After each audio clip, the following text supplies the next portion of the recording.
is here. Now, broadcasting from the underground command post, deep in the bowels of a hidden bunker, somewhere under the brick and steel of a nondescript building, we've once again made contact with our leader, Mark Levin.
America, Mark Levin here. Our number, 877-381-3811, 877-381-3811. I spent a couple hours over the weekend compiling the hate-laced history of anti-Semitism and hate for Israel at CNN, the Washington Post, MSNBC, the Associated Press, and I could have gone on for days and days and days.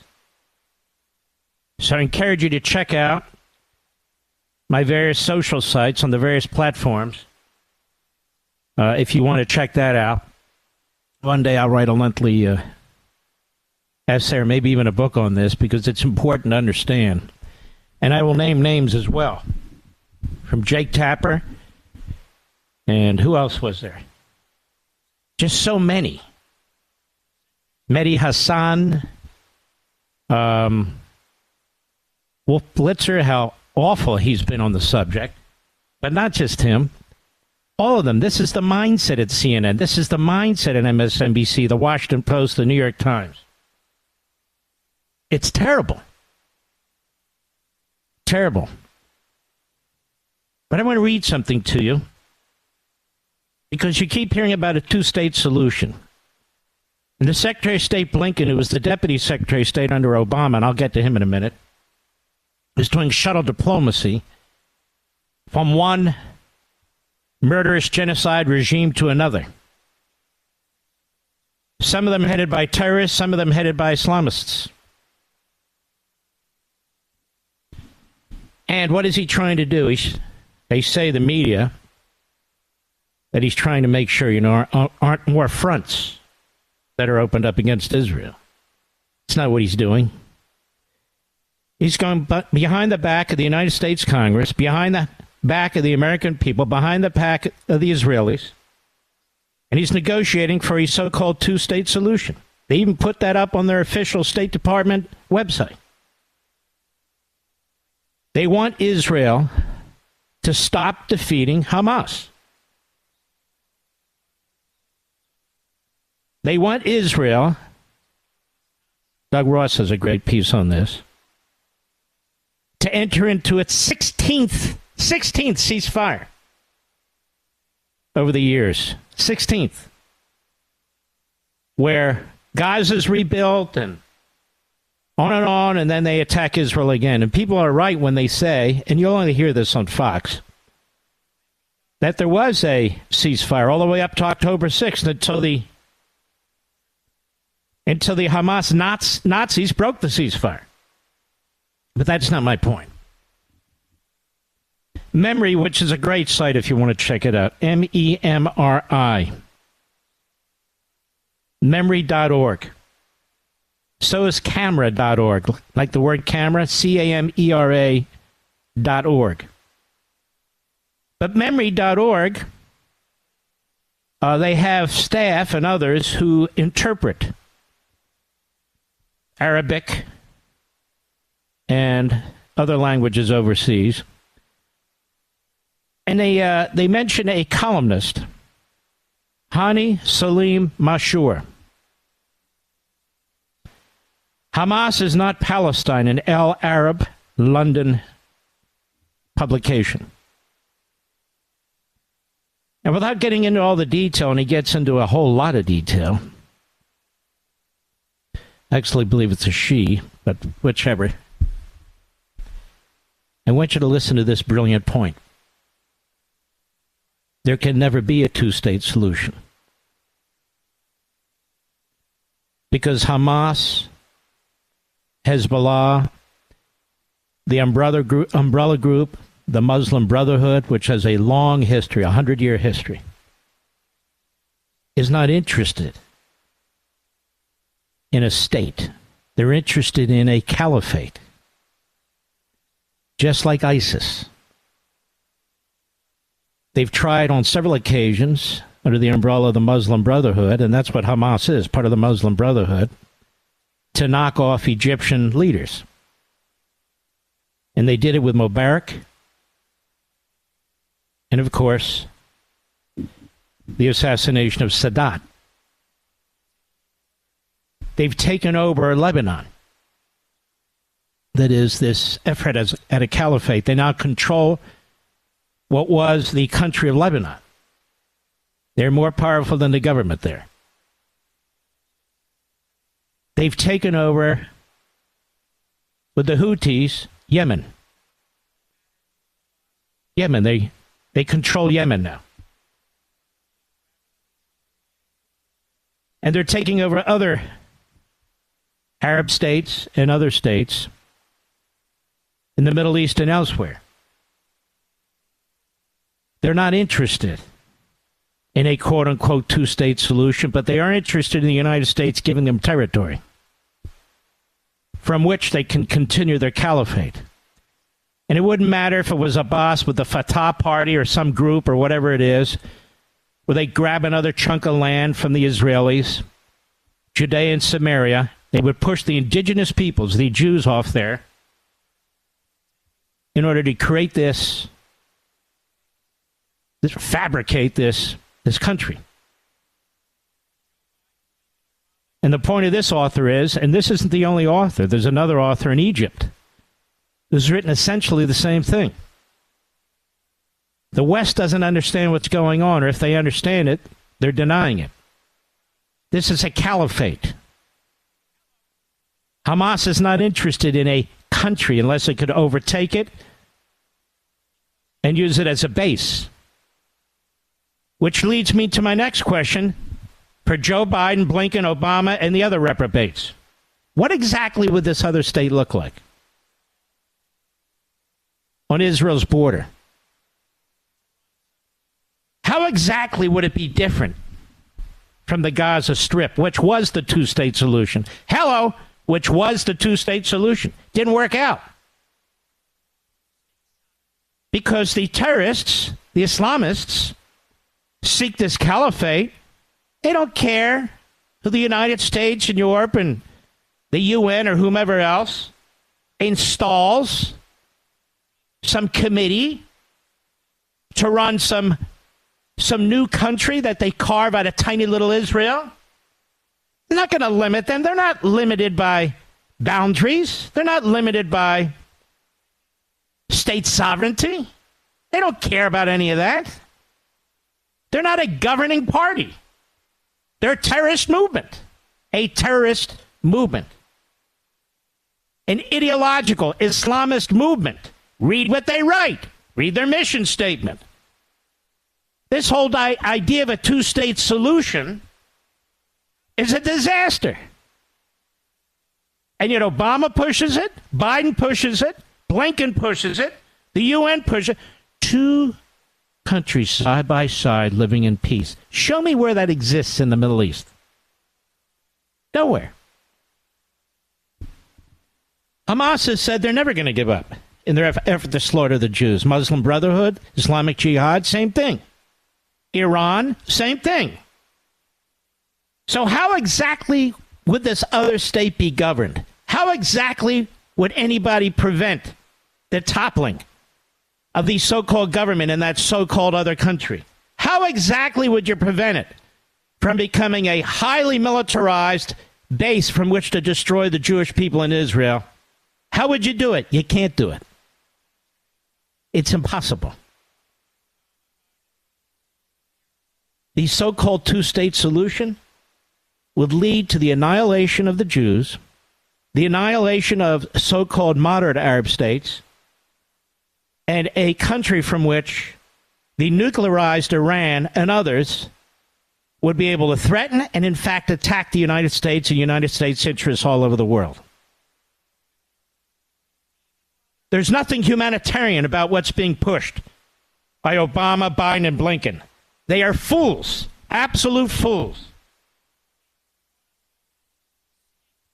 A so-called two-state solution must be opposed with every fiber of our being, America.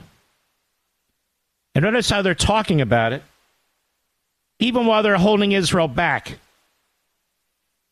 from eliminating Hamas. Even while they're funding Iran, even to this day. They want a caliphate. They don't want a quote-unquote state with borders. They want more than that. It's an Islamist revolution. That's what it is. That's what it'll continue to be. And here's little Israel trying to take out one little piece of it. And they're under attack from the United States, from our colleges, from our streets, from our media, from CNN and the Washington Post, from Thomas Friedman, from the New York Times, from Reuters and AP, from MSNBC. They're under attack. And they're the only ones that actually have flesh and blood on the line, day in and day out, fighting this Caliphate movement that seeks to spread throughout the Middle East. Well, the United States, under the most stupid regime in American history, prepared to reward the terrorists after their attack on Israel. The only way to resolve this, they say, is essentially for Israel to lose. Because Israel, as we all know, is inhumane. It's targeting citizens. Look at all this. See pictures left and right, don't you see? And, of course, we have this 30, 40, 50, maybe it was 20 million, I don't really care, people marching in Washington, D.C. The media do not tell you that that's funded by International Answer, Inc., a Marxist operation. The media do not tell you that it's funded by the Hamas network in the United States that I've been talking about for a full month right now, which backs CARE and these other operations. The media will not tell you that many of the front groups involved, the non-governmental organizations, have been funded by George Soros, who's been trying to destroy Israel and its sovereignty for decades. Soros and CARE, always welcome at the White House. Obama or Biden. Amazing, isn't it? You don't get the facts from Jake Tapper and CNN, from Wolf Blitzer and CNN. You don't get the facts from MSNBC and Andrea Mitchell and her ilk. You don't get the facts from the Washington Compost and the New York Slimes. They don't even care who's funding these things in the United States. And meanwhile, they desecrate monuments in Lafayette Park. They desecrate the fencing around the White House. They try and climb and breach the fencing around the White House. And I even heard that the United States Department of Justice and FBI are trying to round up as many of these people as they can and send out SWAT teams with an obvious effort at an insurrection with these radical left-wing organizations, many of which have ties to the terrorist organizations. I don't see this sense of urgency. Do you? Do you? I don't. So what you've learned here by listening to this program in the first 15 minutes is more than you're going to learn on CNN, MSNBC, the New York Times, and the Washington Post for years. And you're not going to hear it on TV. Well, you may hear it on TV now, on cable. You may hear it in talk radio now. But this isn't about a state. This is about a caliphate. This isn't about a two-state solution. If there is a so-called two-state solution, it'll be Israel's final solution. And now what you're going to see is what we saw a year or two ago. The intensity of the smear and character assassination campaign against Netanyahu and his government. His government is quote-unquote right-wing. It's extremist. Netanyahu, he's the problem. If we could just get rid of Netanyahu, we could just have a two-state solution. If we could just do what Obama, Biden, and Blinken want us to do, and Thomas Friedman want us to do, if we can just do what Jake Tapper and CNN and MSNBC, if we could just do what they want us to do, editorial pages of the compost and the slimes, peace will break out in the Middle East. And yet, the man they seek to put in prison for the rest of his life, Donald Trump, he didn't see it that way. And as a result of his policies, which run completely contrary to the Democrat Party, peace was breaking out everywhere. I'll be right back. Mark Levin.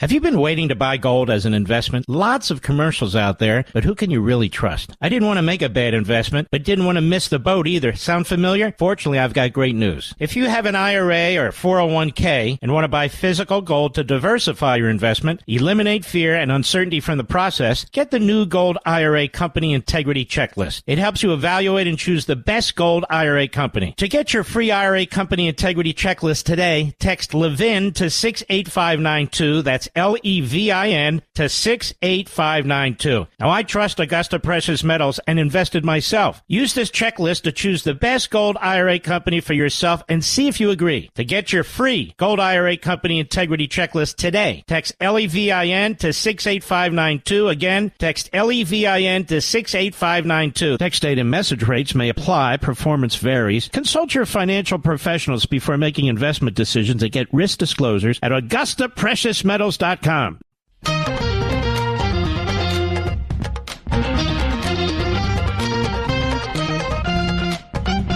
CNN's anti-Semitic disgrace by David N. Lippman, the Jewish News Syndicate. Why won't the network remove a Jew-hating cartoon from its website? This is back in May of this year.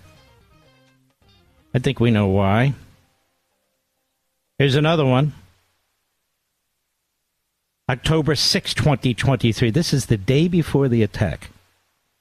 Camera analysis. CNN obsession with Israel. The cable network is not being driven by genuine journalistic motivations, says the media watchdog. What do you think of that? Committee for Accuracy in Middle East reporting camera. The Washington Post and Politico push anti-Israel propaganda. No question about all this. I mean, there's just scores of these things, these articles about CNN and MSNBC and Politico and the Washington Post, where these folks monitor them and put out the information. It's just overwhelming, the amount of hate there is from the American media for Israel. I'll be right back.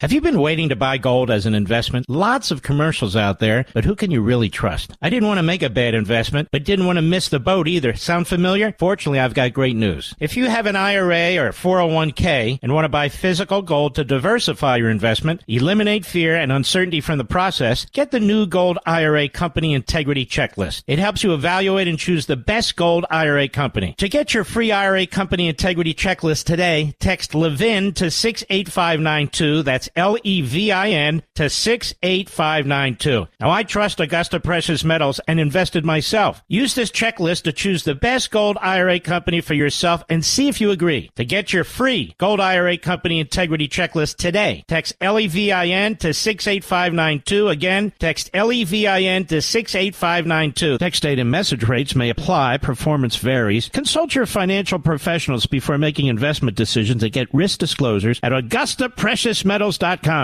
He's driving the media mad.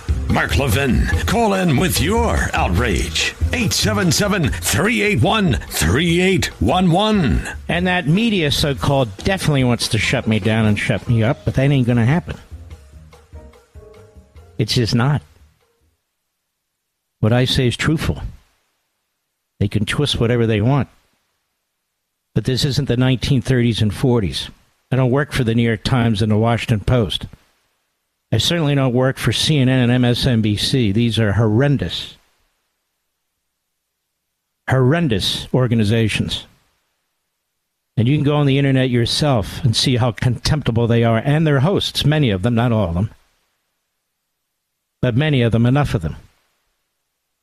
There's never any resignation on these networks that say, you know what, I can't handle this. This is ridiculous. You even had Jake Tapper compared Israel to Russia a week or so ago. He compared Israel to Russia, Israel democracy, to Russia, a monstrous genocidal regime. It's incredible. It's sickening. The Republican Jewish Coalition, this is Breitbart, issued a blistering response Saturday night to former President Barack Obama's attempt to claim a moral equivalence between Hamas terror and Israeli occupation, quote unquote, saying Obama was complicit in terror and war. As Breitbart reported, Obama told the Pod Save America podcast, which is run by his own former staffers, that America was complicit in the suffering in Israel and Gaza. He said, if there's any chance of us being able to act constructively, to do something, it will require an admission of complexity and maintaining what on the surface may seem contradictory ideas. That was Hamas. What Hamas did is horrific, and there's no justification for it. And what is also true is the occupation and what's happening to Palestinians is unbearable. And so if you want to solve the problem, he said, you have to take the whole truth and you have to admit nobody's hands are clean, that all of us are complicit to some degree. That was disgusting. Republican Jewish Coalition said, at a time when morality, international law, and the welfare of our chief ally in the Middle East all demand that we stand with Israel, full stop. Barack Obama says it's complicated. It's not. Hamas attacks civilians. Hamas takes hostages. Hamas uses Gazans as human shields. Hamas steals humanitarian supplies. Hamas builds terrorism tunnels instead of bomb shelters or schools or houses. Hamas is to blame for the current war. The U.S. should be fully behind Israel as it seeks to end Hamas's capability to harm Israelis and Gazans alike. They said, but instead, when Israel faces a barbaric attack from Hamas, Obama blames Israel. And not just Obama. The Post, The Times, CNN, MSNBC, many of their hosts. It is Barack Obama who is complicit in the death and suffering over the last month in Israel and Gaza, says the Republican Jewish Committee, reported by Breitbart. His policies and those of President Joe Biden put billions of dollars into Iranian coffers, money used to fund and train Hamas and other terrorist groups whose stated goals are the destruction of Israel and the annihilation of Jews.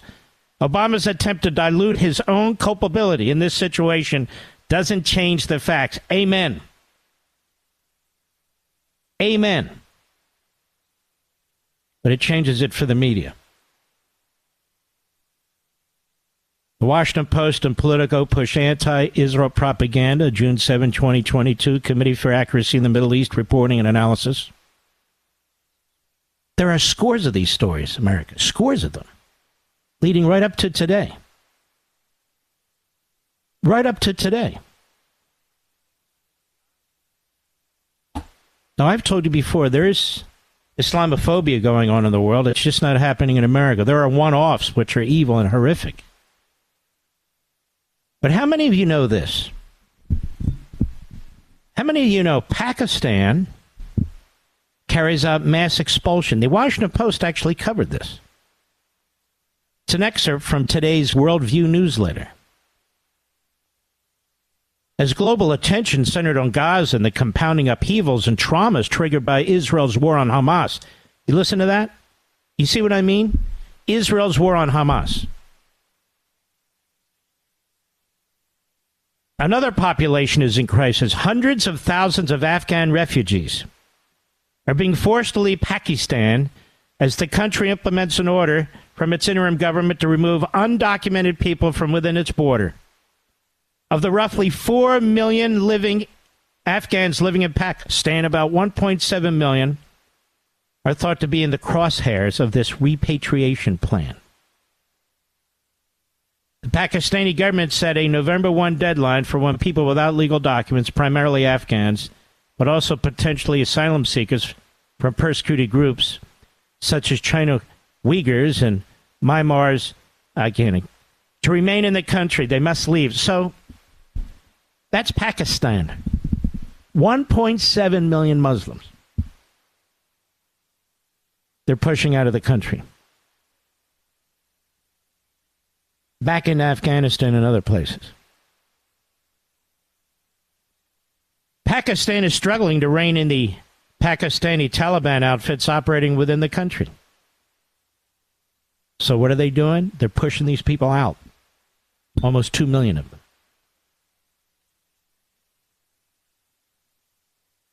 Almost 2 million of them. And we have open borders. I wonder if any of those folks will get into our country. Why wouldn't they? Why shouldn't they give it a shot? Now, this is being reported, but it's not a headline in most of the media. It's not a headline in most of the media. Why? China, the Uyghurs, 2.5 million Muslims, forced into internment camps, murdered, raped, forced abortions, tortured, starved to death. Oh, yeah, there's Islamophobia going on, but not in our country. No systemic attempt to destroy Muslims. But the protesters in the street, they're not talking about peace, not even two states. They're talking about the annihilation of Israel. Did not Obama say something to the effect, Mr. Producer, about the occupation, something like that? He did.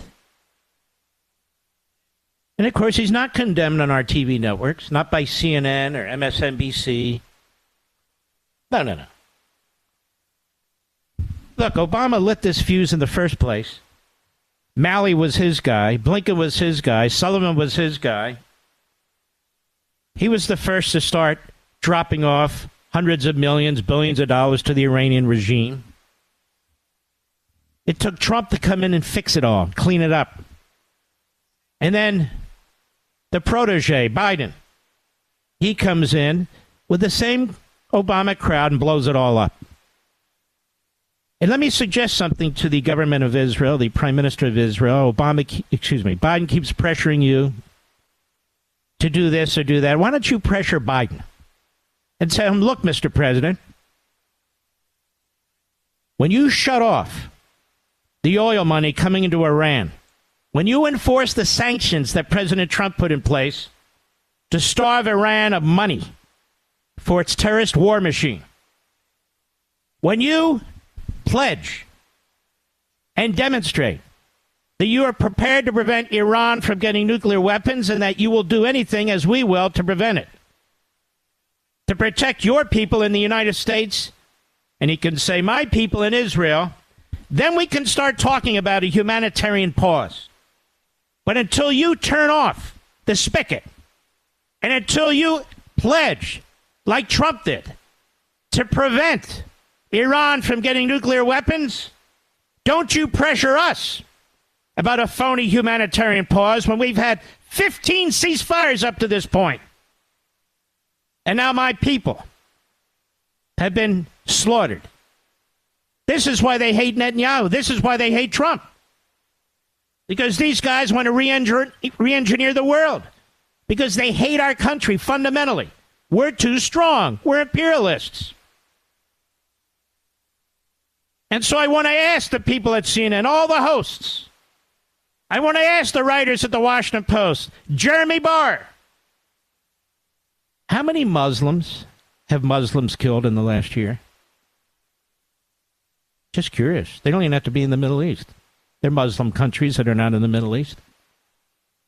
You have no idea. You haven't even bothered to look. You so hate your own country, you talk about Islamophobia in our country. Who's slaughtering whom? And please, CNN, Washington Post, please tell us, how many Muslim students in America have been locked in libraries or ran to the attic for safety from Jews, maybe even Orthodox Jews? Wouldn't that be ridiculous? How many? Just give us one example. Just one. Give us one example of violent protests in the street in any major city in America, any minor city in America, led by Jews. For that matter, led by Christians. Led by Hindus. Led by Buddhists. Led by atheists. Show us. Show us.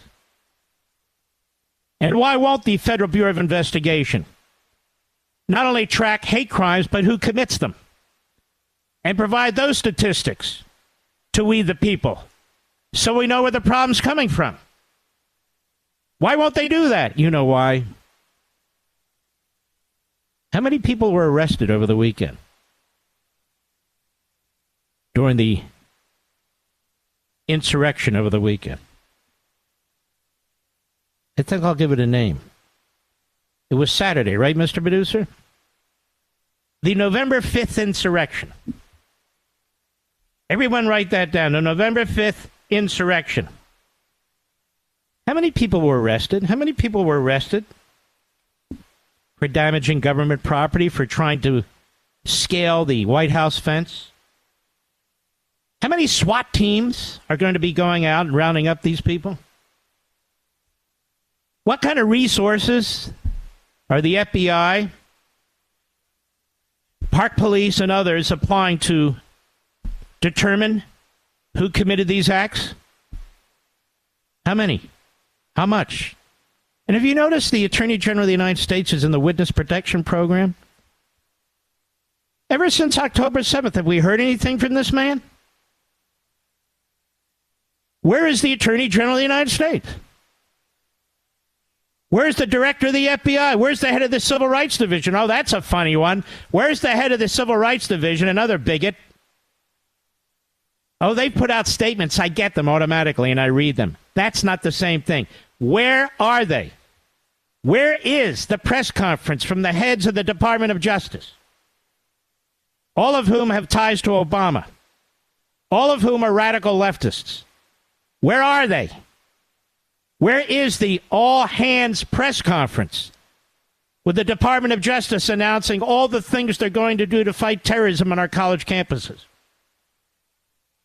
They went after the state of Georgia over abortion. They went after parents who went to school board meetings. They go after pro-lifers. They go after Catholics. And they go after peaceful protesters, trespassing and parading on the Capitol grounds. Not the violent ones, the peaceful ones. What's their plan to deal with this? Crickets. There is no plan. Why won't CNN ask them? Why won't the Washington Post ask them? Why won't Politico ask them? Because they don't give a damn, that's why. More when I return. Mark Levin.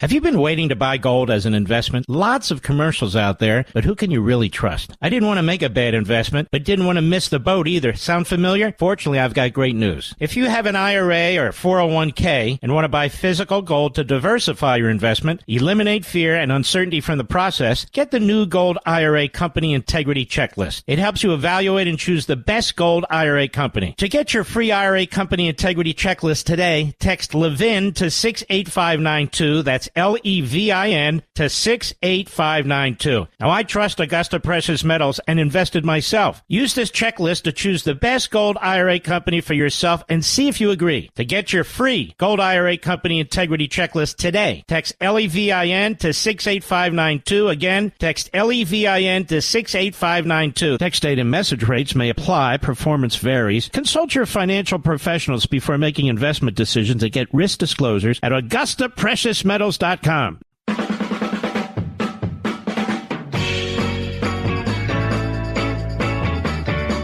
right, here's some breaking news. According to Instant News Alerts, the Israeli Defense Forces ground forces are within a few hundred meters.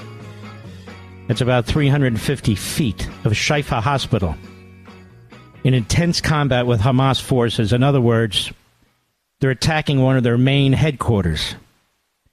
They've cut the Gaza in half. The north is where they're focused and attack, where Hamas is. The citizenry, hundreds of thousands have moved south. And by the way, media, you keep talking about how many hundreds of thousands of Palestinians have moved.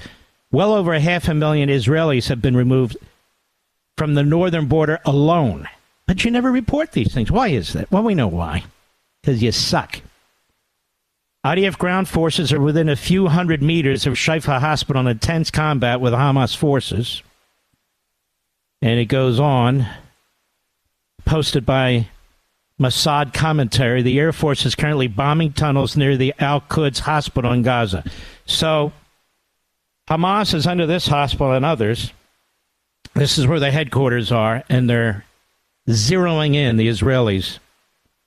And isn't it interesting, as the Israelis are zeroing in to destroy the Hamas Caliphate, more and more pressure is being placed on them by Biden and Blinken to back off. To back off. They say for humanitarian ceasefire, humanitarian pause. No, what Israel's doing is humanitarian. And Reuters, another anti-Semitic media operation, says there have been 10,000 deaths in Gaza, Mr. Producer. Now, where'd they get those numbers from? The Hamas Health Services. They even said, according to the Hamas Health Services. So they're still at it. They're all still at it. They all still do the same thing.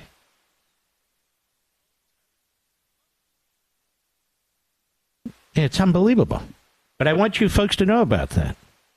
Israel's doing what a country's doing when they want to win a war. And Israel should not change course to accommodate Joe Biden's political ambitions. That's right, I said it, and I've said it before. Joe Biden's party is an umbrella operation that includes pro-Hamas, pro-terrorist voters and organizations. These people who march in the street, they're not Republicans. I told you before, they're Democrats. If they vote at all, they vote Democrats. Same with most of the media. I shall return. That was a fast hour. I shall return.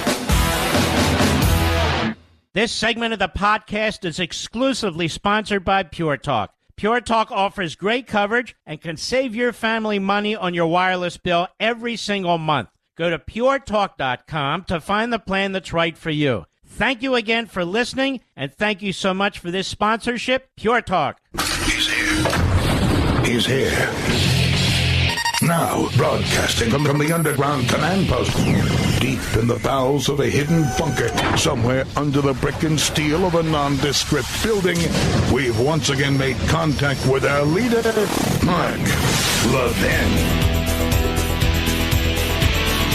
Hello, America. Mark Levin here. Our number, 877-381-3811, 877-381-3811. Again, check out my various social platforms, and you'll see the tip of the iceberg with CNN, with the Washington Post, with MSNBC, their hosts, more platforms. I just ran out of time. I had other things to do. The sickening anti-Semitism, the sickening I guess I'll call it anti-Israelism, absolutely repulsive. I would suggest you go to a couple of sites, camera.org, like the word camera, memory.org, MEMRI, JNS.org. And I meant to thank Don Serber. It was Don Serber over at Subtech who wrote that great piece about the 15 ceasefires Israel already entered into. And, of course, the terrorists broke each and every one of them. I want to mention another subject quickly. For the people in Virginia, of an off-year election tomorrow, those of you who have not voted early, you need to vote tomorrow. All of your elections tend to be low turnout elections, so your vote is especially effective tomorrow if you haven't voted yet. And at stake is whether the Republicans continue to hold the House of Delegates. They only have a few vote margin. Whether they can pick up a seat or two for the state Senate and give Governor Youngkin a majority. And so Virginia can get back to work in many respects. The Democrats who are running in Virginia are running on abortion and only abortion. Because they think you women out there are stupid. What Youngkin has proposed and what he's done is the first 15 weeks, abortion is abortion. After that, they have a right to make determinations, the state does, with respect to certain rather limited requirements that include the rape and incest, the life of the mother. And what the Democrats want to do is they want to eliminate any limitations. They want abortion on demand. They've even proposed, if a baby survives abortion, to take no action to protect the baby. They're so extreme on this, they don't even believe in parental notification. They don't believe in parental notification if a relatively young teenager or older child is pregnant and is going to have an abortion. They don't require parental notification if a young child decides to change physically their genitalia, either with drugs or surgery. So this is on the really on the ballot. This is what the Democrats stand for. They pretend that they're just pro-women and pro-abortion. That's not what they're pro. They're pro-death, child mutilation. They're pro-school boards coming between parents and children. And they run a ton of money, or they have a ton of money. They run a ton of ads. It's a lie, because that's what they do. They lie. Now, America, you'll be interested in this too. Lowden County is 0.0, is the tip of the iceberg, I should say. Point of the spear when it comes to these cultural battles. And so I want to put in a word here and there. You have a wonderful sheriff by the name of Mike Chapman. M-I-K-E Chapman, C-H-A-P-I-N. He's been there a long time. And he counters the prosecutor there, who's a Soros prosecutor, which is why crime in Loudoun County is going through the roof.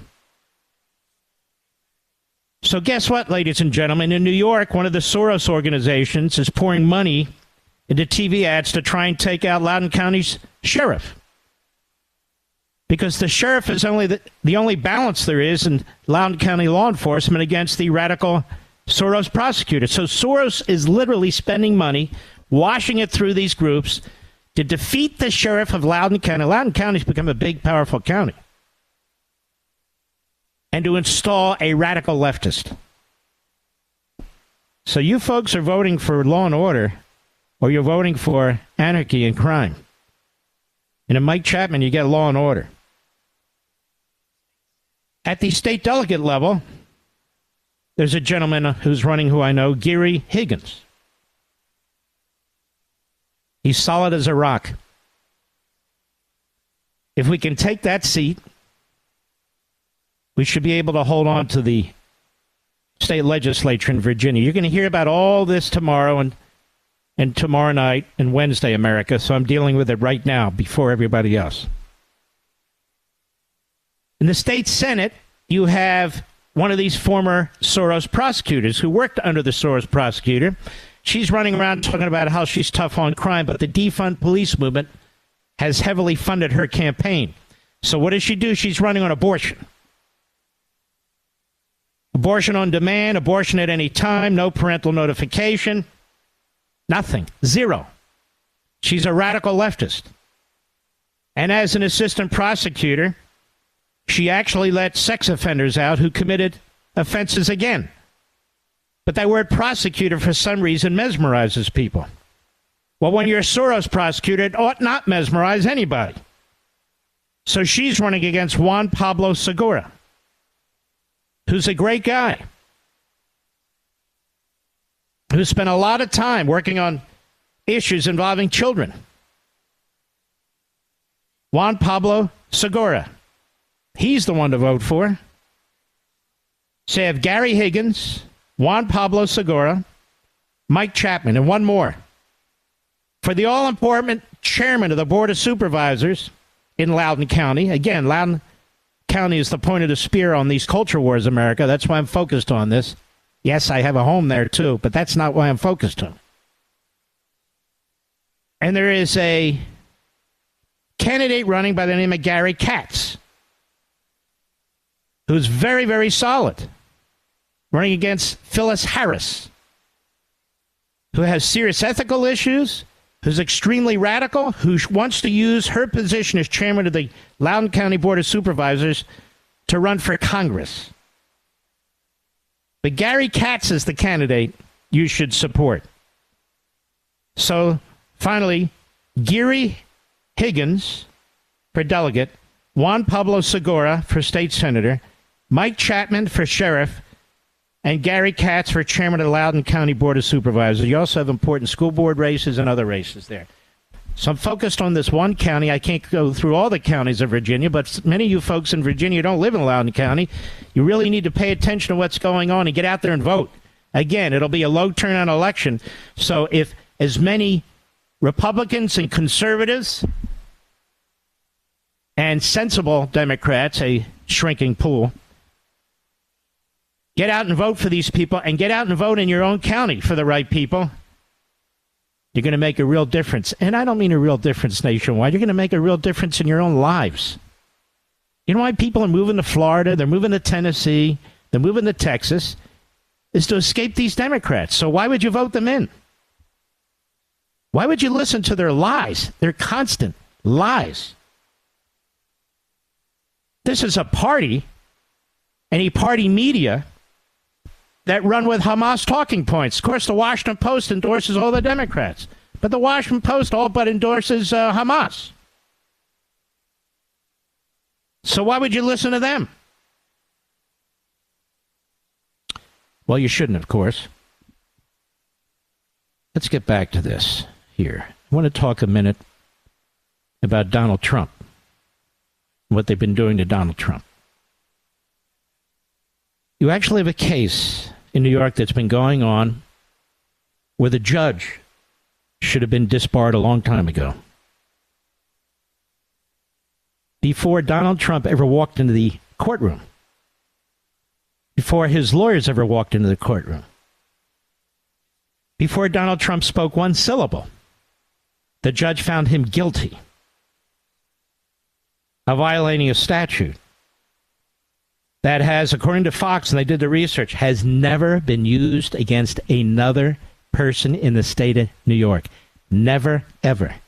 Donald Trump is the first case in decades and decades and decades of this law being on the books. Why? Well, the district attorney in Manhattan looked at the law, and he took a pass. The U.S. Attorney's Office in the Southern District of New York, they looked at the law. They took a pass. By the way, correction, the radical left-wing Democrat chairman of the Board of Supervisors in Loudoun County, her name is Phyllis Randall. Phyllis Randall. She needs to be removed. An extremist who's done very unethical things.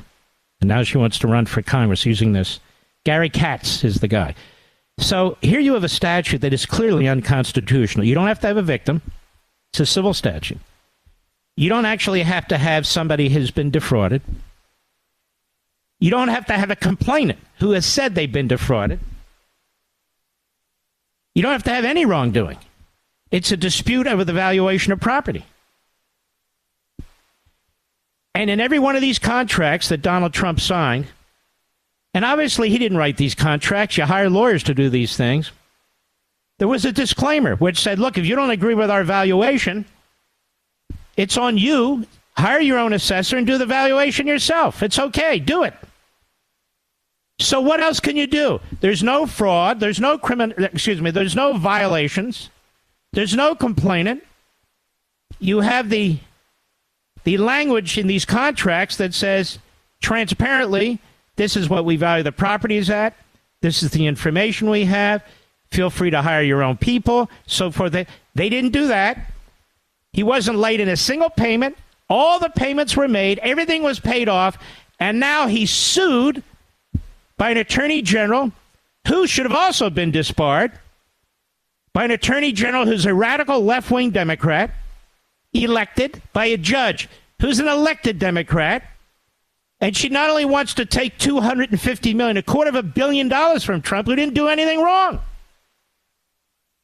She wants to bar Trump and his children from ever doing business in the state of New York again, and to turn their current properties over to some kind of administrator. And the judge today, despite the spin you're hearing from the press, because the press lie, whether it's the lives of Jews in Israel, whether it's promoting Hamas, they just lie. And Trump was contentious. Trump had to be told multiple times by the judge to cut it out. Trump's lawyers were told to get their client under control. Trump was giving long answers. He should have given shorter answers. You don't tell a defendant what kind of answers to give. If a defendant feels they need to give a long answer, they give a long answer. It's not even a jury trial. Did I mention that? So he's deemed guilty before he even walks into the courtroom. There's no jury trial. This elected Democrat judge is way over his head. Way over his head. An elected radical Marxist Democrat attorney general. Now the judge is telling Trump how to answer questions. And he puts a gag order on Trump. Two of them, really, earlier. So Trump can't defend himself. They're interfering in the election. He's committed no offense. They use a statute that's never been applied against anybody else, ever. The partisan Manhattan DA's office took a pass. The partisan U.S. attorney in the Southern District of New York, he took a pass, but not Letitia James, who will want to run again for attorney general, and not this judge who will run again to be a judge again. They've dragged his children into this. This is what they're doing to Donald Trump. This is just one case. Every one of these prosecutions is corrupt. The only judge who isn't, in my view, is the one in Florida. But, of course, they're trashing her because that's what the media do. That's what CNN, MSNBC, Washington Post, New York Times, that's what they do. That's how they conduct themselves. Then the judge in Washington, D.C. throws a gag order at Trump at the request of the Biden administration. It's utterly unconstitutional. Even the contemptible ACLU, the American Criminal Liberties Union, even they intervened and said, wait a minute, you can't do that, Judge. So you know what the judge did? First, she stayed her own order. Then she dropped the stay. Then, of course, Jack Smith's looking. He's saying, you should expand your order. Make it more aggressive. Screw the Constitution. Screw the First Amendment and free speech. Screw the effect on the election, says Jack Smith in so many words. Of course, he'll candy coat it. I don't. So now a 3-judge panel has taken it up, an appellate panel. 2 Obama appointees and 1 Biden appointee. We'll see what they do. Maybe they'll cut the baby in half. Maybe they'll get rid of it altogether. I seriously doubt it, but if they do, I'm going to give them credit for it. But the best likelihood, if you're a betting man or woman, or transgendering better, you would bet that they're going to uphold it in whole or in part. We'll see. But this is the problem when you have really all Democrats. It's incredible. I'll be right back. Mark Levin.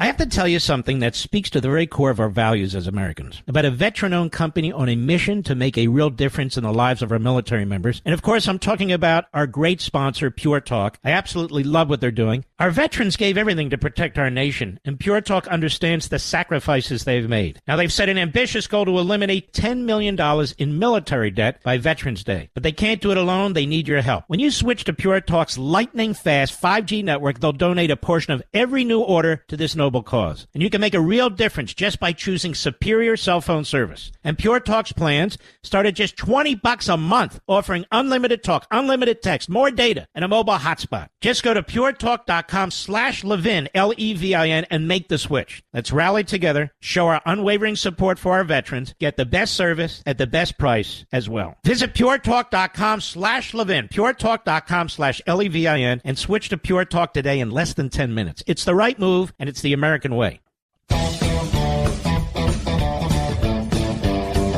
I'm looking at the Media Matters for America website, which I almost never do. But now we're going to look at it a lot.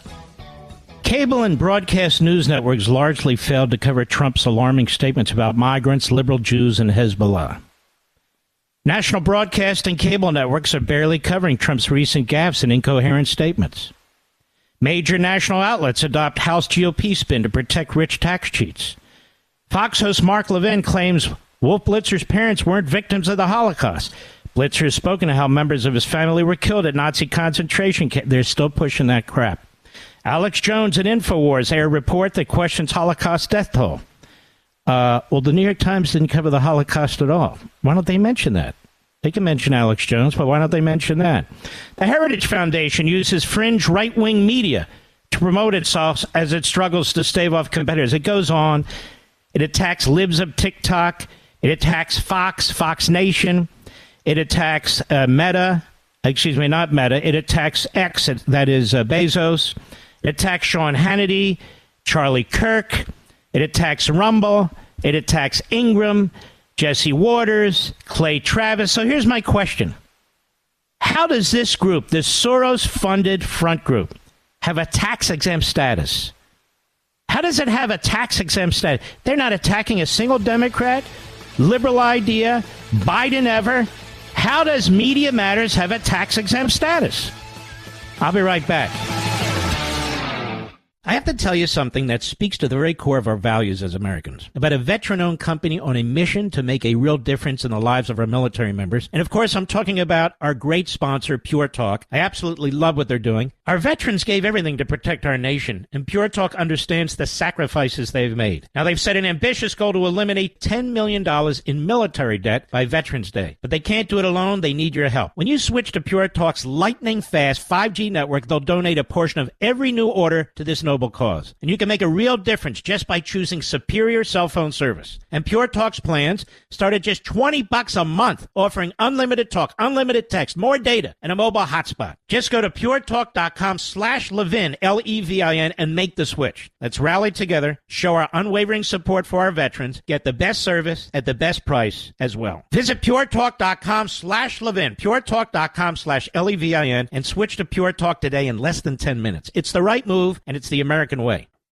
Mark Levin, making conservatism great again. Dial in now, 877-381-3811. The Republicans in the House need to look into this whole Soros operation with its anti-Semitic front groups, with its efforts to destroy our nation, to destroy the state of Israel, its constant access. Alex Soros, his son, who's taking over the empire, to the Democrat Party, to Obama, to Biden, and all the rest. And they need to figure out, with Media Matters as well, how it is that all these years it has escaped the notice of the Internal Revenue Service.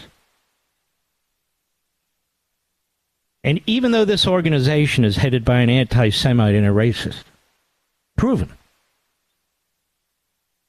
CNN, Washington Post, that'd be Jeremy Barr, CNN, Tapper, that crowd, they still use it. Most of the media still use it. Forbes uses it. Daily Beast uses it. The reprobates at Mediocreite use it. It's shocking. But let me tell you something that the Daily Caller, Peter Hassan, an editor, disclosed a few years back. Media Matters president is Angelo Carusone, Carusone. And they write, Carusone posted a lengthy diatribe in November 2005 about a Bangladeshi man who was robbed by, quote, a gang of transvestites, unquote, as Carusone described it. Carusone was offended that the gang was described as, quote, attractive, unquote, in the article. Quote, did you notice the word attractive? What the F is that doing in there? Is the writer a tranny lover too? Or perhaps he's trying to justify how these trannies tricked this Bangladeshi in the first place. Look, man, we don't need to know whether or not they were attractive. The effing guy was Bangladeshi, Carusone wrote. And while we're out, what the hell was he doing with $7,300 worth of stuff? The guy's Bangladeshi, exclamation mark. Carusone also chided police for not advising the public to, quote, stay away from tranny bars, stay away from places where Eddie Murphy and Robert Downey Jr. are visiting. Don't effing kiss a transvestite. Don't bring a group of transvestites back to your room, etc. The future Media Matters president titled his post, Tranny Paradise. In another post that same month, Carusone downplayed a male basketball coach's alleged sexual and physical abuse of his female players, adding, lighten up, Japs, J-A-P-S, using what is considered an ethnic slur, of course. In another November 2005 blog post, Carusone, this is the head of Media Matters, praised former Democratic West Virginia Senator Robert Byrd, a former Grand Master of the Ku Klux Klan, as one of his 10 favorite public figures. Quote, in his lunacy we trust, Carusone wrote of Byrd. Carusone made anti-Semitic comments on his blog as well. He was an adult when he did this. He wrote in one October 2005 post that, quote, despite his Jewry, you know, he's adorable, referring to his boyfriend. In another post, Carusone claimed that his boyfriend only leaned conservative, quote, as a result of his possession of several bags of Jewish gold, unquote. Carusone did not return any inquiry from the DCNF asking whether he sees any contradiction, because he pushes this boycott of Fox in his own past comments. He previously dismissed concerns about his past anti-Semitic comments on the grounds that his longtime partner is Jewish. And this is what they do. So there you go. This guy was quoted by Jeremy Barr, or his group, the Soros-backed Carusone group, at the Washington Post. He was quoted and promoted by CNN. CNN, which pretends that it's a real news operation when it's not. This guy was the source for Mediaite in his operation. This guy and his operation were the source of numerous media outlets, and they always are. They always are. The media are lazy, and they're left-wing, and they're radical, and they hate us. And whatever you do, don't challenge Soros either. Oh, I'll challenge whomever I want. And this organization, how it has a tax-exempt status, I will never know. Why the media, pretending that they care about Jews and gay people and other people, use Media Matters as a source. This White House, Andrew Bates, who is a serial liar, uses Media Matters as a source. But why wouldn't they? Why wouldn't they? Well, they would. Give an example.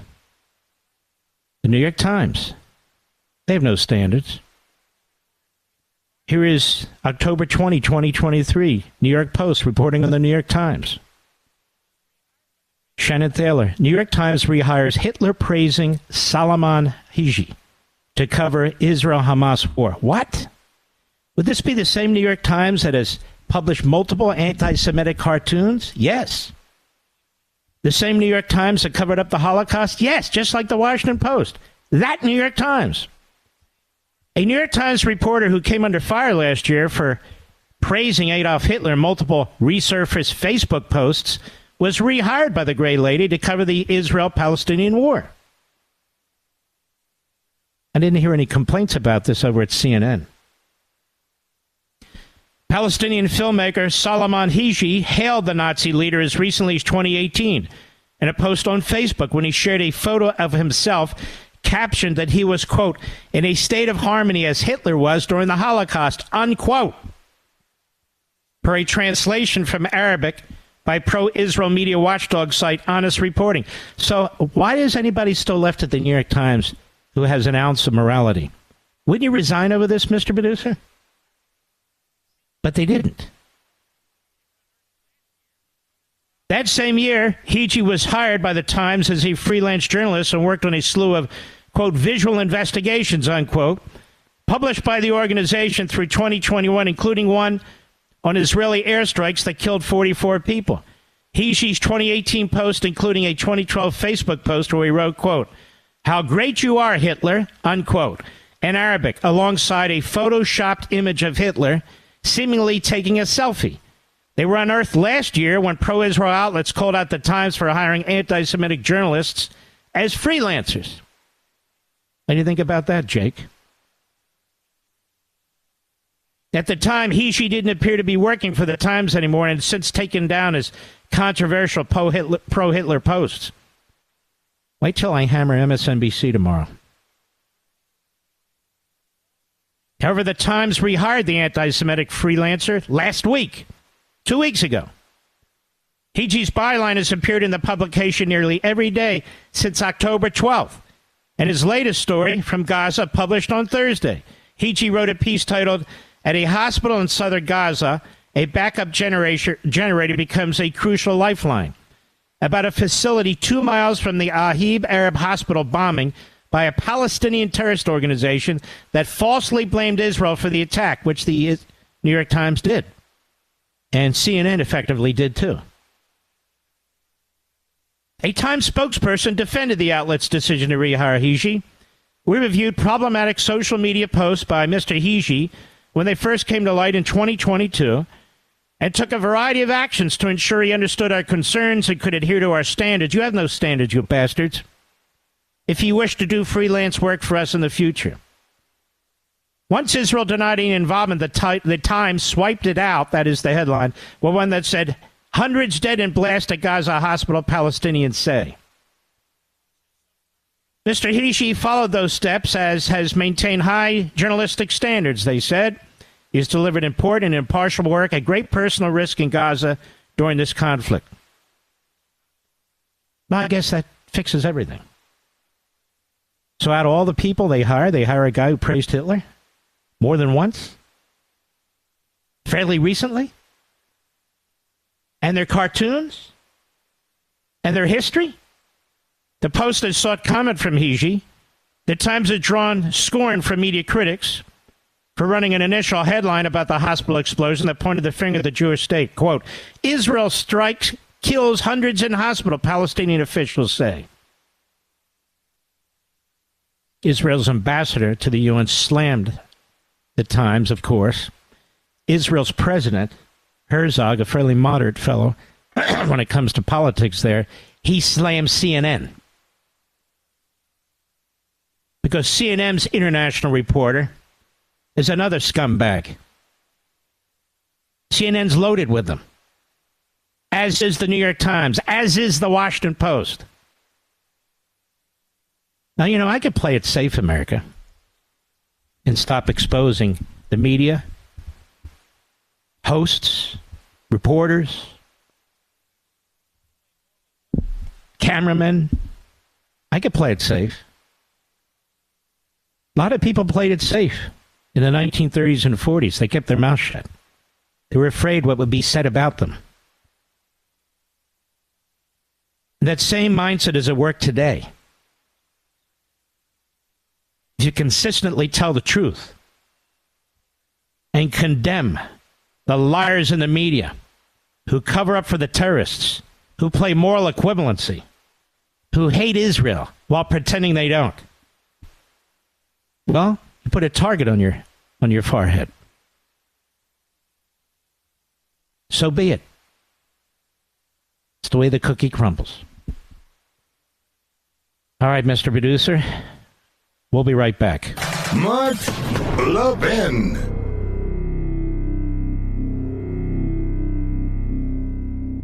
I have to tell you something that speaks to the very core of our values as Americans. About a veteran-owned company on a mission to make a real difference in the lives of our military members. And of course, I'm talking about our great sponsor, Pure Talk. I absolutely love what they're doing. Our veterans gave everything to protect our nation, and Pure Talk understands the sacrifices they've made. Now, they've set an ambitious goal to eliminate $10 million in military debt by Veterans Day. But they can't do it alone. They need your help. When you switch to Pure Talk's lightning-fast 5G network, they'll donate a portion of every new order to this noble cause. And you can make a real difference just by choosing superior cell phone service. And Pure Talk's plans start at just $20 a month, offering unlimited talk, unlimited text, more data, and a mobile hotspot. Just go to puretalk.com/Levin, Levin, and make the switch. Let's rally together, show our unwavering support for our veterans, get the best service at the best price as well. Visit puretalk.com/Levin, puretalk.com/Levin, and switch to Pure Talk today in less than 10 minutes. It's the right move, and it's the American way.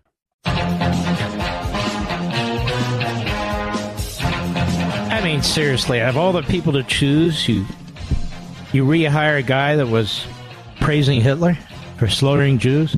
But don't worry, he's got the highest journalistic standards over there at the New York Times. I don't doubt that.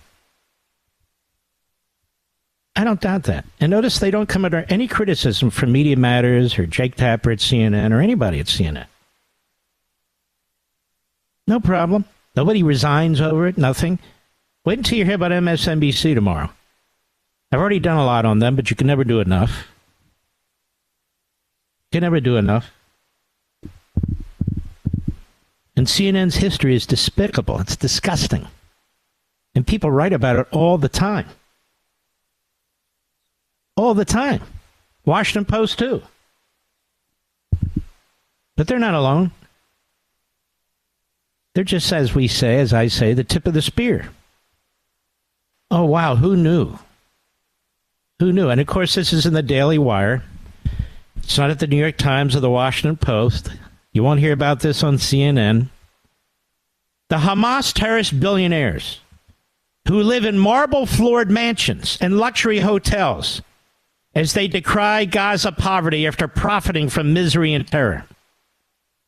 This is in the Daily Mail by Chris Jewers, Jewers. Conditions in the Gaza Strip have long been dire, with the territory referred to by some of the world's largest open-air prison. Yeah, by the radicals who do this to Gaza. But they go on. While the majority of citizens in the densely populated territory, which is a quarter the size of Greater London, are in poverty, a select few live in marble-floored mansions and luxury hotels. According to the Embassy of Israel in the U.S., I'm sorry, it's not Hamas. 3 of Hamas's most senior leaders, Massoud Abu Mozark, Khalid Mashal, and Ismail Haniyeh, have net worths of more than $3 billion each. The embassy also claims that Hamas's annual turnover is $1 billion and suggests the group is second only to ISIS as the world's richest terror group. Think about that. Hamas is best known for its military wing, which reports about 40,000 terrorists. They wear the group's badge, thousands of whom took part in the October 7 attack. They are armed to the teeth with rifles, rockets, and have vowed to destroy Israel. But the group is also the de facto authority that governs over Gaza, running organizations, including its healthcare system, social services, and the media. And it's that healthcare system, by the way, America, that the American media continues to rely on for statistics. Because the American media is sick.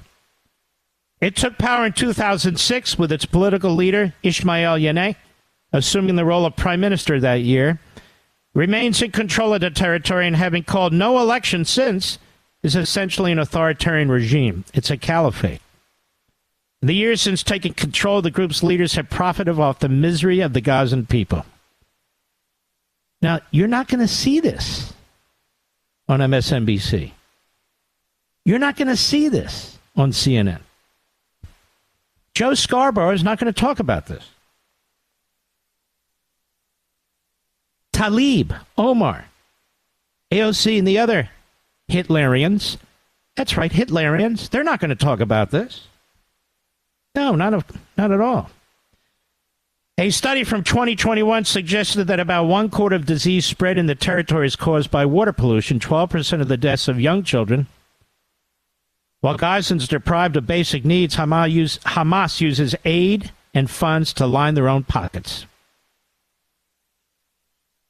In other words, billions and billions have flowed into the Gaza. They line their pockets with it, these guys. They do not build up their infrastructure, their schools.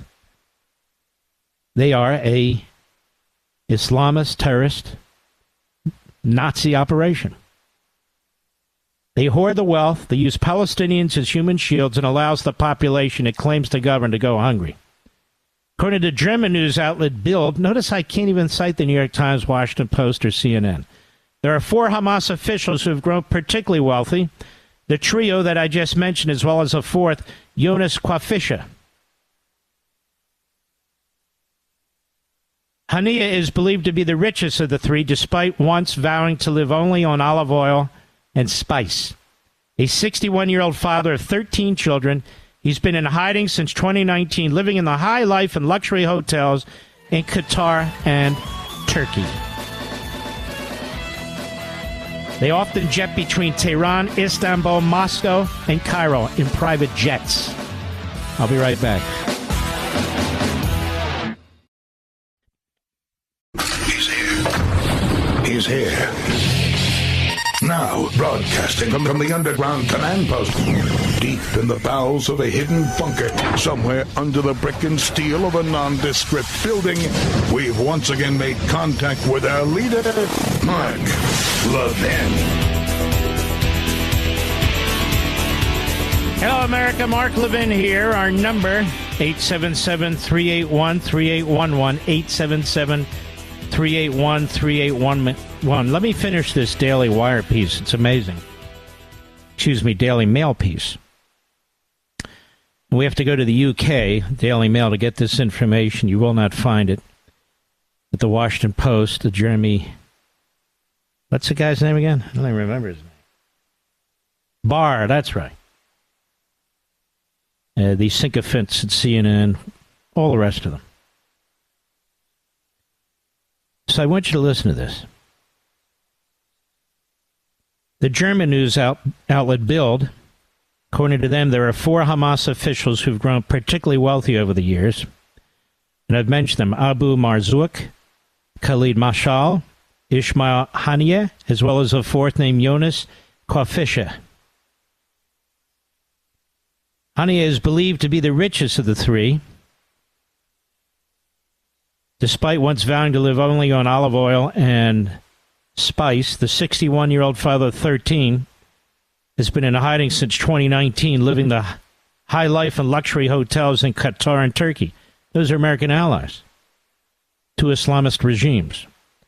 German tabloid Bild reports that he often jets between Tehran, Istanbul, Moscow, and Cairo in his private jet to meet leaders in friendly nations, and 2 of his sons, Maïz and Abdel Salam, are often seen in Instagram posts lounging on hotel beds in Istanbul and Doha. Maaz, who's also a very wealthy real estate mogul in his own right, is known on the Gaza Strip as the father of houses. When he's in Turkey, he's often seen in the company of attractive women and alcohol, despite his Islamic faith. You can see how corrupt this whole entire terrorist operation is. His brother, Abdel Salam, meanwhile, was disgraced after being found to be siphoning off money.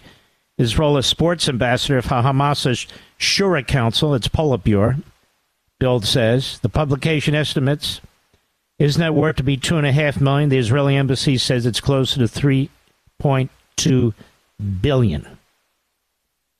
Another publication or news outlet, I-24 News, wrote last month that his wealth could be as high as $5 billion.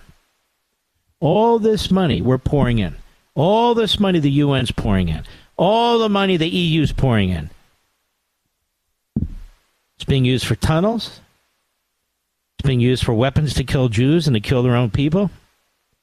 And it's being used to make these four individuals billionaires.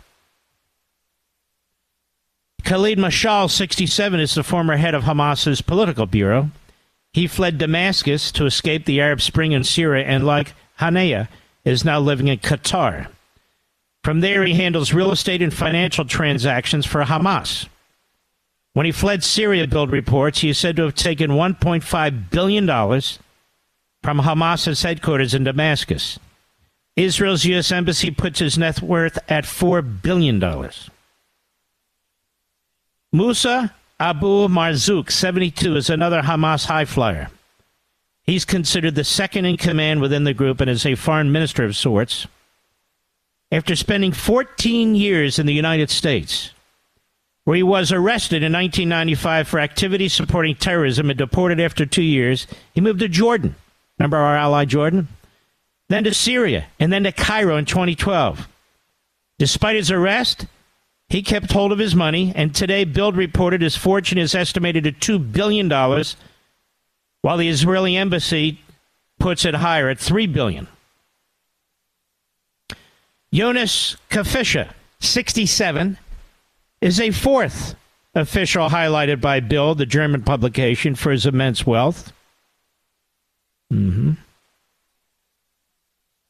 He's one of the terror group's most important financial managers and has been on the U.S. sanctions list of 2022 on account of being involved in direct Hamas operations and holding key positions in several Hamas-controlled companies.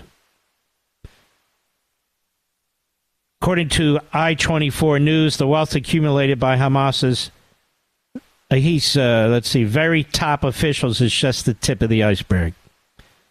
The online outlet suggests that hundreds of Hamas leaders are sitting on millions of dollars thanks to the taxation of goods brought into the territory and through international donors, mainly from Qatar.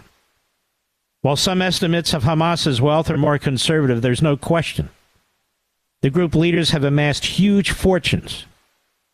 In May 2022, the U.S. Treasury sanctioned Hamas finance official as well as other financial facilitators. It said Hamas's investment office, whose leadership oversees this network, held assets estimated to be worth $500 million, including companies operating in Sudan, Turkey, Saudi Arabia, Algeria, and UAE.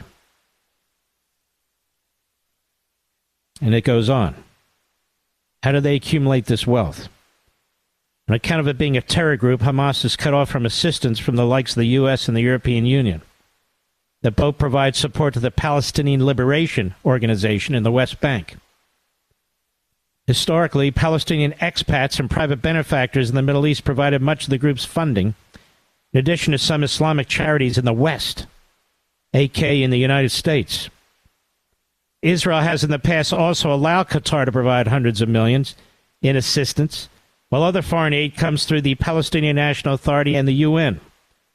But Hamas has also been... See, Israel's already, yes, let some foreign aid go into the Gazans, even though they know these people are siphoning it off because they have no choice. You see the pressure they're under today, even after they were attacked in all those atrocities. Hamas has been able to raise its own revenue, taxing goods that move through a sophisticated network of tunnels that avoid the Egyptian border crossing in the south, bringing in food, medicine, fuel, cash, and also arms. In other words, it taxes its own people. Egypt also allows for the entry of some commercial goods. As of 2021, Hamas reportedly collected upwards of $12 million per month in taxes raised on Egyptian goods imported into Gaza, according to the Council on Foreign Relations. So it's taxing its own people. Today, Iran is one of Hamas's biggest donors. The country, sworn enemy of Israel, contributes funds, weapons, and military training to the group. And according to the CFR, it also provides some $100 million per year to Hamas Palestinian Islamic Jihad, and other groups designated as terror organizations. Turkey has been a backer of Hamas and a critic of Israel, though Ankara says it only supports the political wing of the group. It has also been accused of funding Hamas's terrorist activities through aid diverted to the group's military. We're going to post this story on our website, marklevinshow.com, and you're going to see pictures of the luxury, the lavish hotels, the beds, where these men live and how they operate, how beautifully dressed they are. It's sickening. Despite its accumulation of wealth, Hamas has avoided responsibility for building infrastructure and protecting the citizens of Gaza. Just last week, in fact, Abu Mazouk, one of these billionaires, declared that the political bureau of the terror group is not responsible for protecting the coastal strip's civilians amid the ongoing Israeli bombardment of the territory. Quote, "We built the tunnels because we have no other way of protecting ourselves from being killed in airstrikes. We're fighting from inside the tunnels." I read that to you last week. Passing the buck further, he added, 75% of the population of Gaza are refugees, and it is the UN's responsibility to protect them. Remember, I kept asking, how can you be refugees in your own country or your own territory? And the answer is, they steal all the money. And they need these refugees, quote unquote, to keep getting money from the UNRWA, which is backed by the U.S., and all these European countries and all these other countries who pour billions of dollars for the refugees, and these guys steal it. 75% of Gaza are so-called refugees in their own territory? According to the Times of Israel, he then went on to claim that it was Israel's obligation to provide the needs of Gazans under the Geneva Convention. See how it works? Now you know more about how corrupt the media are in our country. They didn't report this. The Daily Mail did. Let's see if it's reported by the hosts at the Constipated News Network, or MSLSD, or any of the rest of it. This certainly does take the veneer off the operation, doesn't it? I'll be right back. Mark Levin.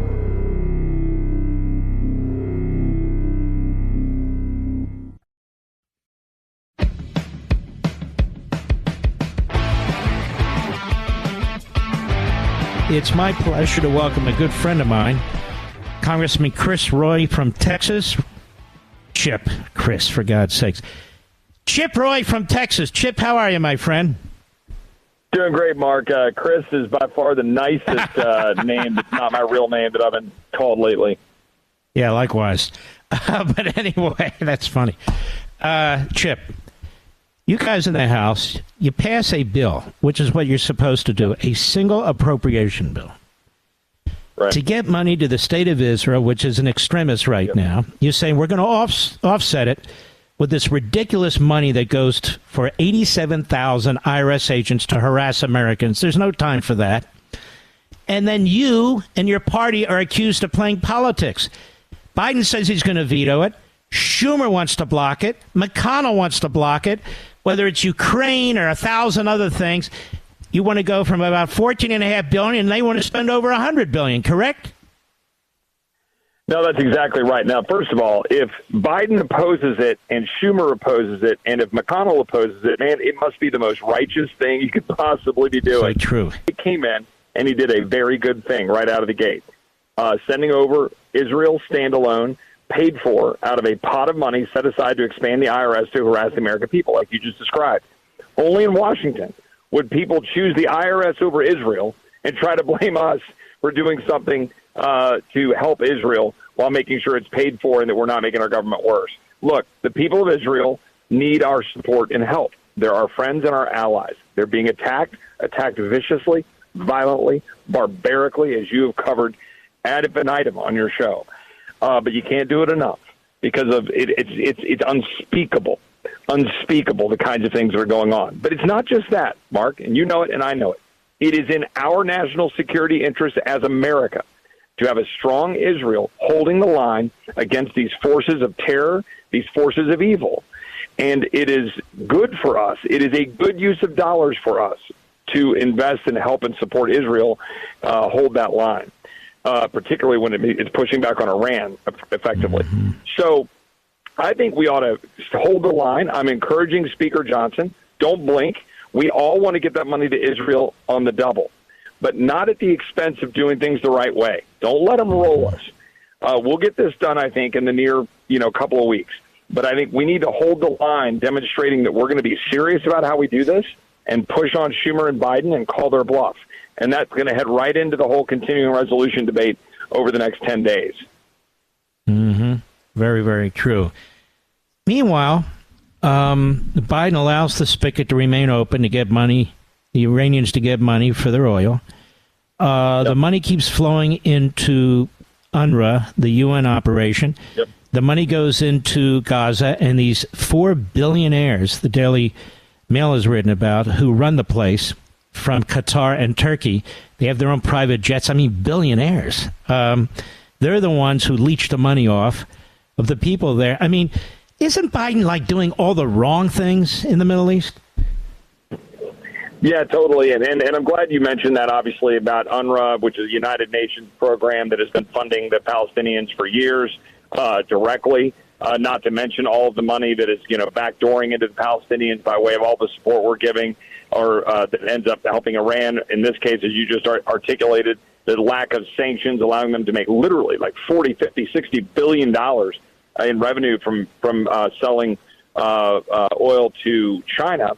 And we're allowing that to occur, not to mention all of the other ways in which we are sending money to the United Nations. And then you have the United Nations vote against Israel, vote to side with Hamas. And moral clarity matters right now. And we need to hold the line on this. And we're trying to tell our appropriators and other people. Like, I was on a thread today with one of my colleagues, and the colleague was saying, well, but I don't know. I don't know if we can cut the UN. I mean, I don't know that they'll send the right signal around the world. Send the right signal? What is funding an organization that is putting all of these militant countries on their so-called Human Rights Council, and then they're literally voting against Israel and in favor of Hamas? Why are we giving them $12 billion a year, Mark? You know what the biggest thing? Fine, we don't need to use the IRS to pay for it. Let's just cut our funding to the UN and give it to Israel. Because you know what? That would be a far better use of that money. The Democrat Party, I mean, you're there, you watch them. And even when you're not there, you can still see them. They have a very big chunk of their base, and it's a growing chunk of their base, that is flat out anti-Semitic, don't they? Yeah, 100%. And it really is disturbing. And there's a side part of this conversation about TikTok and China and the pushing of this entire narrative. And it's purposeful, and it is anti-Jewish, it is anti-Christian, it is anti-American, it is anti-freedom, it is anti-Western civilization. And the vast majority of these young Democrats, all these universities, are all having this push through, and they're advancing this radical ideology. And by the way, Mark, we keep funding this stuff. We keep funding the universities that are allowing this to seed. We keep funding the programs that are doing it, and we shouldn't do it. And that's a big part of the whole fight this year with the speakers and the appropriations process and constraining and cutting spending so that we can advance actual policies that are good for this country rather than undermining it. But that undercurrent of anti-Semitism, it's real. We're seeing it play out on the streets. We saw all of these supposed pro-Palestinian, i.e. pro-Hamas, i.e. pro-terrorism, i.e. anti-Israel, i.e. anti-Semitic individuals climbing the fence at the White House, that are, and this is happening all across the country. And we need to tamp this out. I mean, look, free speech is free speech. You can't go around engaging, by the way, in violent behavior and violating our laws in the process. And you're up there siding with terrorist organizations that are enemies of our state. They are enemies of the United States. And by the way, this is the line that Rashida Tlaib has crossed. And hold on. I have a hard break. I want you to finish because I think what you're saying is very important. I'm on with Chip Roy. Very, very good man. Representative in Texas. We'll be right back. Mark Levin, the thunder on the right. Call in now, 877-381-3811. Representative Chip Roy Tlaib. You were in the middle of a sentence. I had to cut you off for the break. Go right ahead. Yeah, yes, sir. I mean, everybody with half a brain and open eyes knows exactly what we have with respect to Rashida Tlaib and her anti-Semitic rhetoric, her anti-Israel rhetoric, and frankly, let's be blunt, her anti-American rhetoric. I mean, on October 8th, okay, we're literally just getting the news accounts of some of the most barbaric attacks I've ever seen, with babies getting beheaded, with babies getting put in ovens, with rapes, with murders, with people being pulled out of cars and getting shot, all the stuff that we all know how horrible it was to see, and still going on. And we had her try to come out and say, oh, this is just resistance. Hold on a second. You're trying to defend that kind of activity as, quote, resistance to, quote, apartheid. When Israel has been on those lands for millennia, when the United States of America was deeply involved with ensuring that Israel got her lands back in 1948, directly after the most horrid acts in the history of mankind and what we saw unfold in the Holocaust or World War II. Now you've got Rashida Tlaib, who's out there supporting that kind of rhetoric and then saying that America is at fault if we fund Israel, that effectively we're funding that continued, quote, cycle of violence, I think she said. Basically, she's saying we're at fault. America's at fault. Israel's at fault, not Hamas. And importantly, obviously, she has used multiple times, most notably on Friday, this language from the river to the sea, which is not a very subtle dog whistle for saying we want to see Israel wiped off the face of the map. This is a step well beyond the kind of rhetoric that we can, safely place into, the kind of free speech and free thinking, free speech and debate that you and I, as defenders of the Constitution, want to protect. But remember, it's an honor and a privilege to be an elected member of Congress. And Congress can determine to censure our members, our colleagues.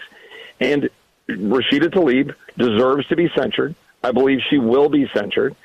Language is getting developed, and I believe bills were filed today. I had a hand in some of that. I won't get ahead of that yet, but hopefully we can get that done. But just for the record, the reason I voted to table a resolution last week was because, with all due respect to its author, it was flawed.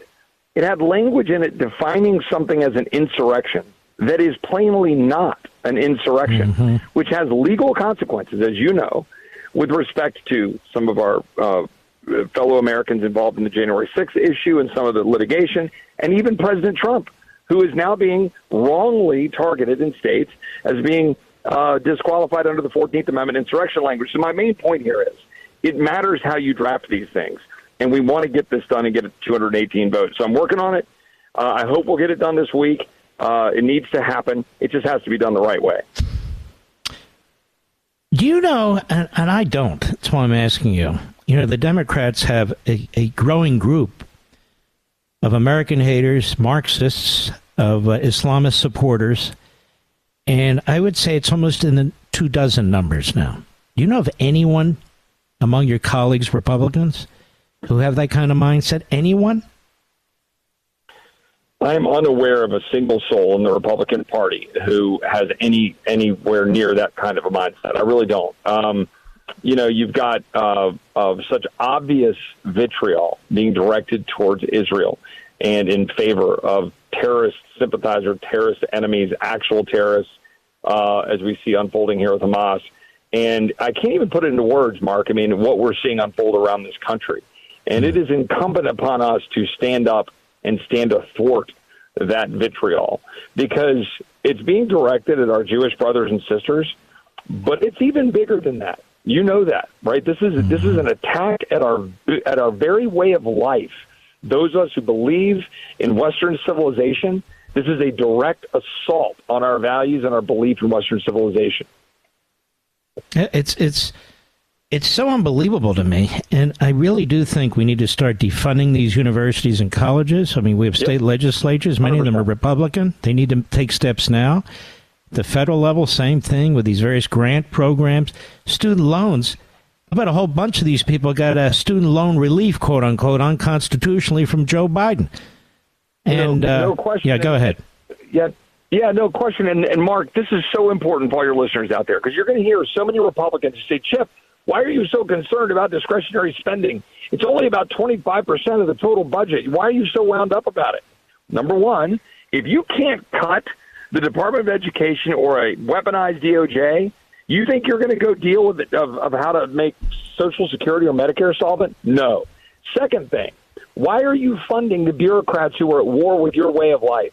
Because that's what you're doing. You're funding student loans, Department of Education, a bunch of education bureaucrats teaching your kids that America is evil, God doesn't exist, Western civilization is bad, that Israel is an apartheid state. You're funding that garbage. Stop it. That's the whole point. That's why we're fighting on all this discretionary spending. Everybody needs to know that this whole fight this year about the spending levels and the speaker's battles, to get us on appropriations committee, to get conservatives on the rules committee, is to call their bluff. Because I literally in the rules committee today, and this is a little bit in the weeds, but it's important to understand. We called their bluff because they're saying, Chip, you in the Freedom Caucus, you guys were trying to lie and change the deal when we had under the debt deal in Memorial Day. I said, hold on. The bills we're passing right now are within a few $1 billion, literally out of $1.6 trillion, within a few $1 billion of the debt deal, a little under, right near it. But you know what the dirty secret is? They wanted to use all of these rescissions pots of money. They wanted to go take other pots of money, and they wanted to go backfill and grow those programs. And we're calling their bluff on it. And that's what they're getting tired of. The appropriators are biting back. The swamp is biting back, just like they did with Trump. But we're going to keep fighting because we've got to defund these tyrannical bureaucrats at war with our way of life. I understand why the Democrats don't support taking one penny out of these organizations, because they back their agenda. The centralization of government, the control of the individual through Washington bureaucrats and agencies and all the rest of it. I will never understand the Republicans, and I'll be very specific. Mitch McConnell, for 15 years, the longest-serving leader of either party in the Senate, has been a disgrace, an absolute disgrace. More often than not, he throws in with Schumer and throws against the conservatives in the House. Don't you think? 100%. What we're seeing happen in the Senate last week in particular, where you saw Republican senators go down and attack, target, and lie about Tommy Tuberville's courageous stand of sitting up there and saying, why are taxpayer dollars being used to perpetuate abortion tourism? And you had Joni Ernst and you had a bunch of Republican senators go to the floor and attack him. That is the McConnell brigade over in the Senate, who are all too happy to go to war with conservative Republicans. Because, hold on, let me explain this, though. Yeah. Biden comes in, and by fiat, the executive branch tells the Department of Defense to use taxpayer dollars to fly women in the military who are pregnant at taxpayer dollars for abortions. You guys in Congress didn't pass anything. You weren't consulted about it. He just did it.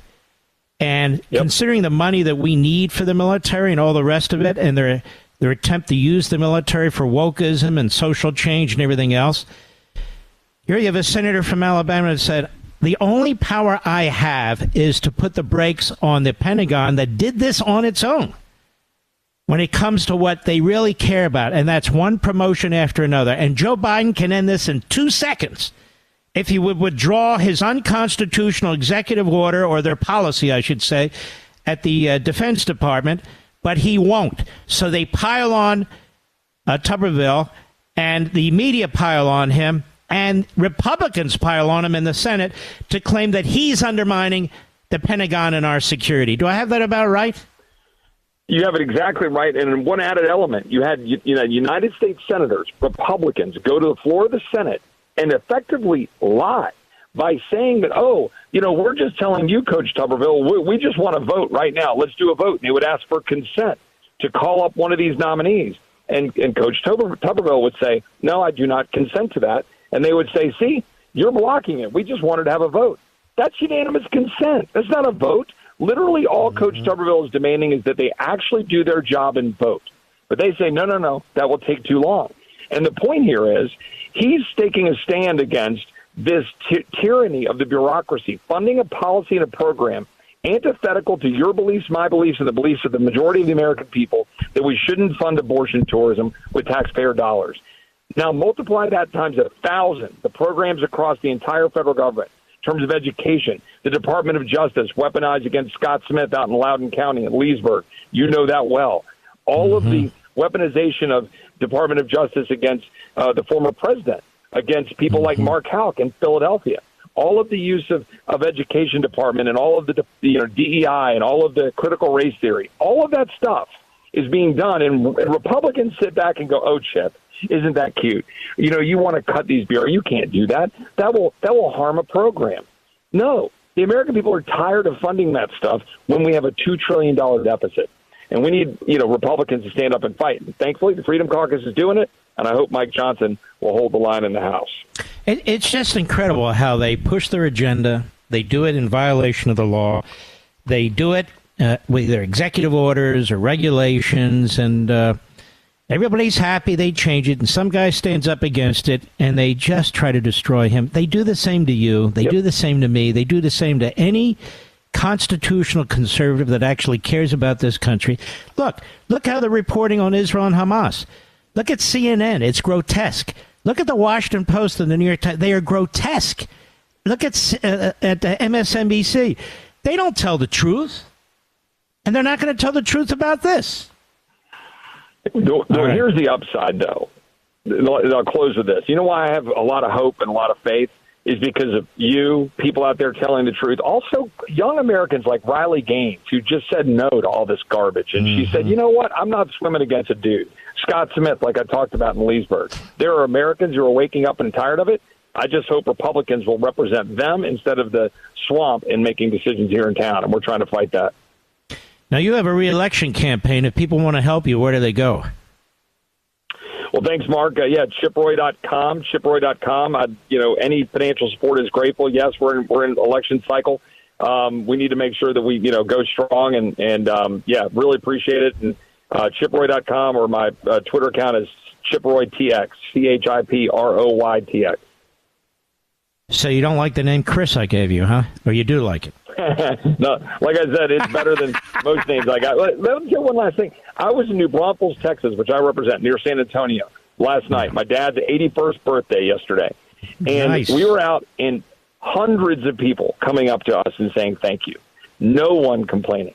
They are so thankful we're fighting for them. And I tell them, look, we're just getting started. It takes a while to drain the swamp. You saw President Trump try. He got some things done, and he got bit. And then he tried, and then he got bit some more. We're doing the same thing. It takes a little bit of time, but have faith. We got to do it. 100%. All right, my brother. Take care. God bless you. All right. God bless you, Mark. Take care. Take care of yourself. I'll be right back. Mark Levin.